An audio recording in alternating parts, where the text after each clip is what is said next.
The next section of the strategies are what we call consequence strategies. Ideally, we spend a lot of our energy and effort into setting the child up for success or increasing the likelihood the child will take a bite of food. But inevitably, we're going to need something in place to strengthen those desired behaviors. So what are we going to do after the child takes a bite to strengthen the act of eating those new foods, as well as if a child does engage in some sort of refusal behavior, what are we going to do in response to those behaviors? So consequence strategies are strategies we use after the behavior has occurred. Antecedent strategies happen before the behavior and set the child up for success, and consequence strategies happen after the behavior and either strengthen desired behaviors or ensure unwanted behaviors are not rewarded.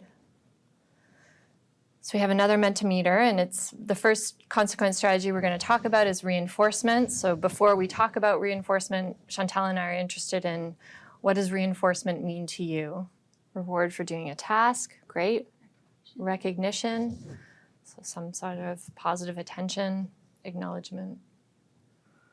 Motivation, support of a job well done, anything that increases behavior. Ooh, we have a behavior analyst in the room.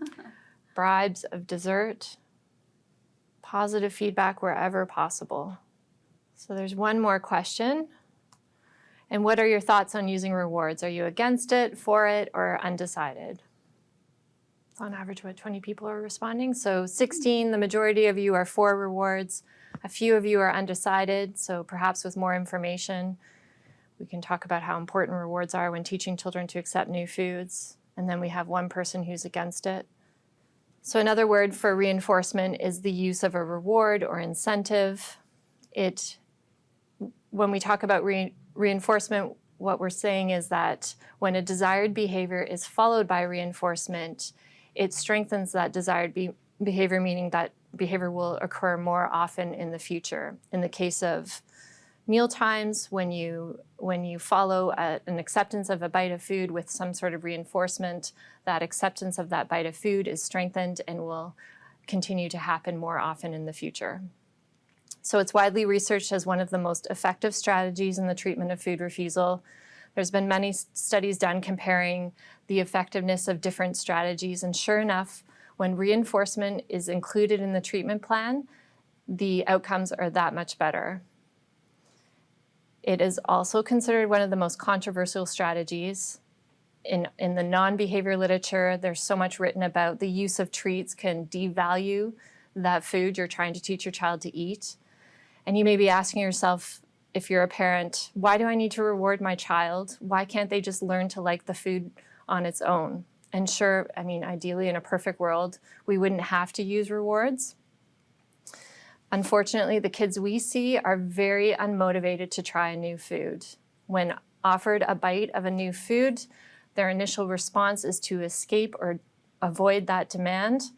Offering reinforcement helps to compete with that desire to escape by instead motivating them to take that bite of food. So it's not ideal. We would love it if we didn't have to use the iPad. We would love it if we didn't have to offer chocolate for taking bites of broccoli. But inevitably, if we don't use reinforcement, we're pretty much crossing our fingers and hoping the child will eat that bite of food. We can be proactive, we can set the stage for success, but we ultimately have to provide some sort of motivation beyond just hunger to get children to try a bite of food. So here's how it works. Each time your child responds appropriately, whether you're practicing smelling the food or putting the food to your lips or licking the food repeatedly, as soon as they do that, you would deliver some sort of reinforcement along with praise. Always, always, always provide some sort of positive attention for when your child does something you'd like them to see more often. So types of reinforcement include snack foods. We use a lot of treats in our sessions. We don't deliver a bag of chips contingent on trying a bite of broccoli. We cut up treats into small bites so that they stay motivating and kids don't satiate. We use a lot of toys, so kids have access to toys for 20 to 30 seconds, and then we move the toy away and take another bite. Or with one child we're working with right now, he loves trains, And so what we do is we use the train set as the reinforcer. So each time he takes a bite, we provide him with another track to build on his train, or we give him a train contingent on trying a bite of food. Activities are very helpful in terms of motivating kids. The use of video games or videos, access to the YouTube. If I gave my daughter TikTok, access to TikTok for eating mushrooms, I'm sure she'd be motivated to try mushrooms. So again, with videos, similar to with when we use toys, the video is delivered for 30 seconds to a minute, and then we press pause, take another bite, and then give the child access to the video again. In order for reinforcement to work well, we need to choose appropriate items that are actually motivating for your child. There might be items that you think that might be helpful or acceptable, but are they motivating for your child? So in the beginning, this is a very, very, very difficult task for your child. There's lots of fear involved. And so we want to make sure that we have items in place that are sufficiently motivating. So what are their most preferred treats? What are those treats you rarely want to give them? Those would be the treats you would use when teaching them about, say, trying a bite of a new vegetable. We want to make sure that reinforcement is delivered contingent on a desired behavior. What we mean by contingent is that it follows a desired behavior between 10 and 20 seconds after that behavior occurs. Lots of kids will be quite demanding, I want chocolate, or I want to watch the video, and often what happens, parents will say, okay, you can have the video, but then will you take your bite? And the reinforcement gets delivered before the child engages in the desired behavior. But for reinforcement to be actually reinforcement, it needs to follow the desired behavior. We need to keep these items reinforcing, so we need to limit access to only tasting sessions. If your child has free access to videos, say they watch videos all day long, and you need to use videos or the iPad during a tasting session, it's likely to be less potent because they've had access to that video all day long. So you want to save items for tasting sessions. It also, kids will start to learn that, oh wow, when I sit down with my mom and I'm practicing new foods, all sorts of good things happen. All these great toys come out. She offers me treats she doesn't offer me at any other time of day, or I get to watch that special show that I'm not allowed to watch at other times. So definitely limit access to only tasting sessions if you can. We want to vary items often. Kids get bored. We need to have an array of choice to offer children so that they stay sufficiently motivated. With one family, they had a box of toys per day of the week that were only available at dinner time. So on Mondays, it was a certain box of toys. On Tuesday, it was a different box of toys. And so they could rotate through an assortment of toys throughout the week, and that ensured their child was motivated to stay at the table and continue to practice foods. Make sure quantity matches effort. This is a really important one. This is a really difficult task for your child, so you want to make sure that there's sufficient motivation. So if it's a new food or a new vegetable that they've never tried, you want to use a lot of reinforcement. If it's something that's easier, you're going to use less reinforcement. And certainly you're going to fade this reinforcement over time. So here's a good visual that explains this further. So if we're going to introduce broccoli, and broccoli is a brand new food, it's green, it's a texture that's fairly challenging, it's a bitter taste. So we know it's going to be really hard for Johnny. So we're going to have extra motivation. We're going to give him a lot of chocolate contingent on tasting bites of broccoli. So in the beginning, for the first few presentations, he's going to get 2 pieces of chocolate, which actually we rarely do. I don't think we ever offer children 2 pieces of chocolate, but this is just an example. And so as the broccoli gets easier with every presentation, say the bite sizes are getting bigger, he's showing less grimacing, he's starting to take the bite quite quickly, we're going to reduce the amount of reinforcement. So he doesn't need as much anymore, and we can start to fade it out. And then hopefully and ideally, the food in and of itself becomes reinforcing in the end. The taste and texture becomes reinforcing as well as the feeling of being satiated. Because again, when you're doing tasting sessions, your children are hungry, and so the consumption of these new foods is paired with that sensation of being full. Okay, so another example of reinforcement is a point system. This is an appropriate type of system to use with older children, children that have more language. It is what we call a delayed reinforcer in the sense that they aren't earning an activity or an item within 20 seconds of consuming that bite of food. They're instead earning a point or a sticker or a star, and the accumulation of those stickers or points then get cashed in for larger prizes or rewards. Here's an example of Parker's token system. So there was expected behaviors or desired behaviors, and beside each of them, we attached a point value. So for example, eating a portion of fruit gave him 1 point. That was a fairly easy task for him, whereas trying a brand new food earned him 3 points. So tasks that were harder for him, he earned more points. Tasks that were easier, he earned less points. Eating a portion of a protein earned him 2 points. And then we would calculate how many points he earned at the end of a meal, and then he could trade those points in for various items that had different values. So he could save his points and cash them in for a trip to the fancy movie theater. Sounds great. He could go to the arcade for 50 points, or if he wanted something more immediate, if he earned 10 points in the meal, he could cash them in for a dessert or a special treat. So this is a really great system to use with older kids. This is a simpler version of that. This is a sticker chart for Vander. The desired behaviors that we wanted to see more often in the future were behaviors such as staying in his seat, eating a meal within 30 minutes, as well as listening to his mom and dad. No arguing. There you go. So if Vander engaged in these behaviors in a meal, he earned a sticker. After he earned 10 stickers, he was able to exchange those stickers for a larger reward. So at the bottom of his sticker chart, it says, "I am working for." So he was choosing an item that he was working for, which I suspect was a more expensive toy.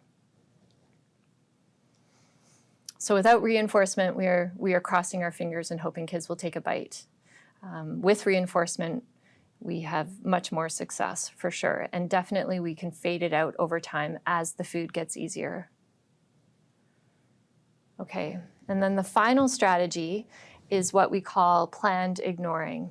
So this is a strategy we use in response to behaviors that one can consider undesirable. So these are behaviors such as whining or crying, or just saying, "No, I don't want it, it's disgusting," perhaps trying a bite and spitting it back out.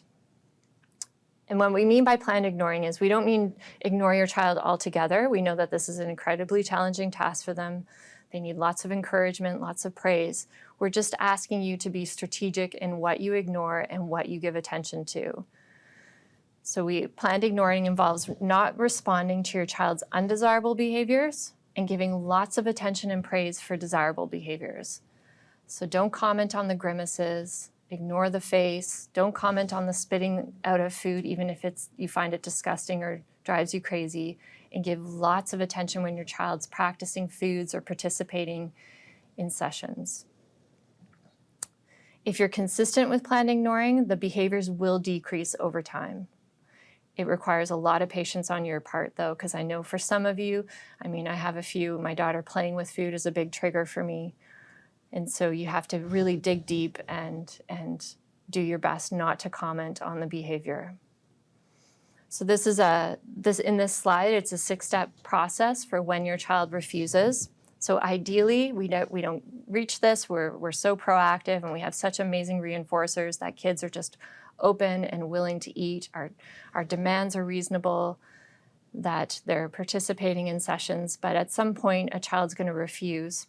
And so these would be the steps we recommend you use. The first is to remain calm and neutral and just not comment on your child's behavior. As Chantal mentioned earlier, if you escalate, your child's likely to escalate, and then it will become a really big struggle for both of you. So remain calm and not commenting on their behavior. And then we ask you just to pause whether if the your child's watching a video, I would suggest you pause the video. Or if they're playing with a toy or if they've had access to a toy, just remove it from their reach for a moment and then just wait. And so this is probably the most challenging moment. We ask you to wait for about a minute and just sit there with your child. This isn't a time to repeat your demand repeatedly or try to convince them to take the bite. We just ask you to sit calmly and wait and see if your child will take that bite on their own. And sometimes we set a timer because for us too, as therapists, even though these children aren't triggering us in the same way a child triggers their parent, it's still challenging to just sort of wait and be in the moment and kind of see if the child will come around on their own and do whatever you are asking them to do. If after a minute they're still not responding and complying to whatever your request is, would be a good time to remind them of what they're earning. Remember, if you take that bite of broccoli, we can keep watching this great video. It's also a great time to remind them of when the session will be over. This is why visual schedules are so helpful. Look, you only have 3 more bites and then we're done with broccoli for today. You're doing such a good job, just 3 more. And if that isn't sufficient to motivate them to try that bite of food, then the next step would be to reevaluate your reinforcer. Perhaps what they're earning or what you've offered them is not motivating enough, and now's a good time to switch up and try something new. So that's why you have an array of reinforcers at your table so that you can say, oh, maybe you could try something else. What would you like, chocolate or chips or gummy instead of those pretzels you were hoping to earn? Or perhaps you could switch the video on the iPad and see if that's sufficient to motivate the child. And if that doesn't work, and if your child's shutting down on you, this is a time to not force it. We don't believe in forcing. This is a time to slice back to some easier requests and get your child responding again. So go back to some requests you know your child will respond to, whether it's trying another food for a few bites, or maybe you were working on eating, go back to kissing the food or licking the food. And once your child's responding and they're getting lots of praise from you, go back to that initial request of trying that bite of food. And then if that still doesn't work, then we suggest you just stop and try again another day. Or decide, we talk about this later, but if it still isn't working and your child's still not trying that bite of food, perhaps that food was just too difficult and you need to put that food on hold and try another food instead. And it's very important if your child's engaging in major problem behaviors such as destructive behavior, self-injury, aggression, this is not the time to ignore their behaviors. When we talk about ignoring behaviors, we're talking about ignoring those more minor behaviors such as complaining and whining and saying they don't like it. And this would be a good time to consult with a professional who can design an individualized plan for you and your child.